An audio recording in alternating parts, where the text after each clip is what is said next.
네, 국민의힘 서영석 의원입니다. 장관님 다시 한번 축하드리고요. 새로운 정책을 잘하는 것도 필요하고 또 잘못된 정책을 바로잡는 것도 필요하다 이렇게 생각이 됩니다. 지난 이제 2024년 결산 심사를 하고 있는데 2024년을 돌아보면 윤석열, 김건희 씨가 관여했던 특혜 논란이 있었던 사업이 참 많은 그런 해였습니다. 우선 제일 먼저 대표적인 김건희 예산이라고 얘기되는 게 전국민 마음투자 지원 사업인데 이 전국민 마음투자 지원 사업을 2023년 8월 21일에 국무회의에서 예타를 면제를 합니다. 네.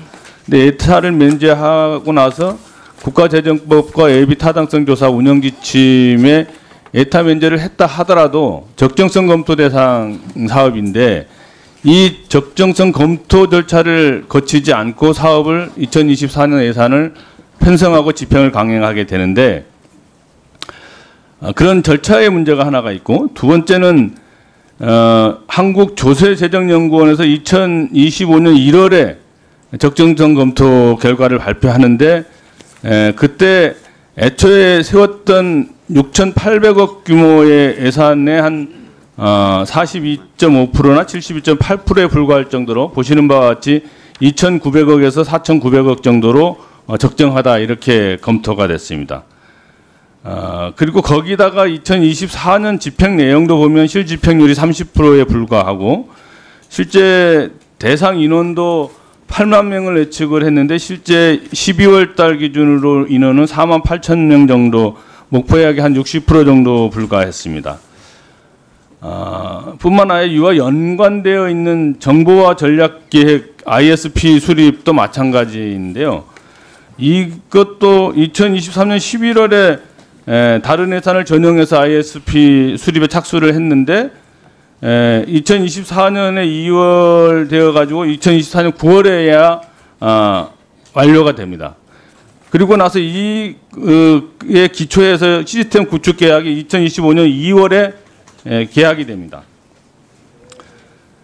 그렇게 되니까 결국은 이 특정인의 예산이었다 이렇게 얘기되고 결국은 짜맞추기식이 어떤 맞춤형 예산 편성에 지나지 않았다 이런 그 얘기들을 많이 들었는데 결국 예산 편성 절차도 무시하고 과다 재정 추계도 하고 예산의 기본적인 운영 기본 원칙을 위반했다 이렇게 보여집니다. 그리고 두 번째로 지적하고자 하는 것은 한국형 아르파 사업도 마찬가지로 똑같은 프로세스를 진행해요. 이것도 마찬가지로 2023년 8월 20일 국무회의에서 예타를 면제하라 하는데 이것도 마찬가지 과정을 다 겪어요. 그래서 실제로 과학기술정책연구원에서 2024년 4월에 적정성 검토 결과를 내는데 적정성 검토 결과 전에 이미 예산 편성을 해놓고 135억을 선집행을 하고 1월 달에 그리고 그것이 과다축에 대해서 57.6% 정도밖에는 필요한 수준이 아니다. 이렇게 과학기술정책연구원이 적정성 검토를 해줍니다. 이렇게 편성 자체도 엉망이었고 실제 집행도 그렇고 사업 결과에 대한 성과 목표 또 성과 지표에 대한 평가 자체가 불가능한 이런 상황으로 진행이 됐다. 이 사업들이. 이런 것은 문제가 있다고 보고 실제로 그래서 보건복지부가 5월달에 종합감사를 했는데 한국보건산업진흥원이 아르파 사업을 시행할 때 초기에 계획서가 부실했고 계약직 간부들 영리활동도 감독이 잘 안 이루어졌다 이렇게 종합보고 감사를 합니다. 이게 이제 2032년까지 1조 1,000억 정도의 사업비를 들이는 막대한 예산인데 이렇게 관련 법과 지침을 위반한 것 이건 어떤 행태든 점검하고 조치해야 된다고 생각하지 않습니까? 네, 답변 드릴까요? 예. 네, 의원님 말씀하신 그 두 가지 사업에 대해서는 사업 적정성 검토 등의 절차를 제대로 준수하지 않은 점은 잘못이 있다고 생각하고 그 부분에 대해서는 그런 일이 생기지 않게끔 절차 개선을 하겠다는 말씀드리고요. 다만 이제 그 마음 투자 사업 같은 경우는 저희가 이제 자살 예방이나 고위험군에 대한 정신건강 서비스 측면에서는 좀 더 예산에 대한 확보나 집행은 필요하다라고 보고 있습니다. 근데 집행에 대해서는 절차나 예산 추계에 대해서 문제가 없게끔 사업 관리를 제대로 하도록 하겠습니다. 그리고 아르파 H 같은 경우도 이제 같은 절차에 대한 문제는 개선이 필요하고요. 말씀 지적하셨던 그 영리 활동이나 계획서, 기획에 대한 부분들은 지적 사항에 대해서는 보완을 해서 집행하고 있다는 말씀 드립니다.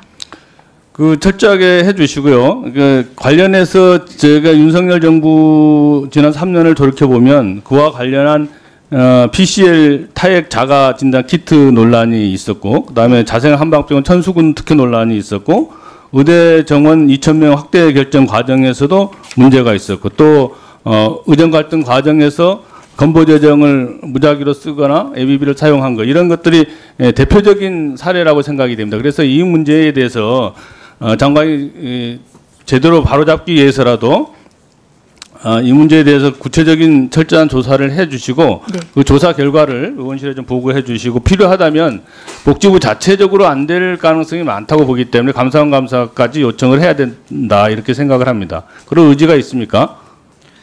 그 말씀하신 사업에 대해서는 조사를 하고 결과를 보고 드리도록 하겠습니다. 그걸 보고 판단하시는 게 필요하실 것 같습니다. 네, 그렇게 하고 아까 김남희 의원께서 지적이 있었는데, 입양 기록물 관련해서 본 의원이 고향에 있는 임시서고를 방문하고 왔는데 여러 가지로 점검해야 될 부분이 좀 많이 있었습니다. 네.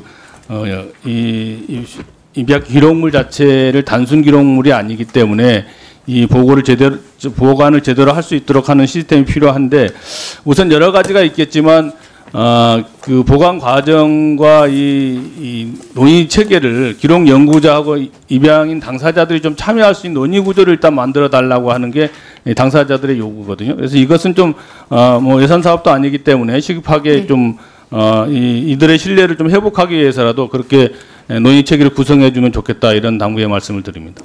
네, 그 임시 기록 시설에 대해서는 저희가 기록물 관리하고 있는 정부기관의 이제 전문가의 자문을 좀 받아가면서 진행을 하고 있어서 문제가 없게끔 잘 관리하겠고요.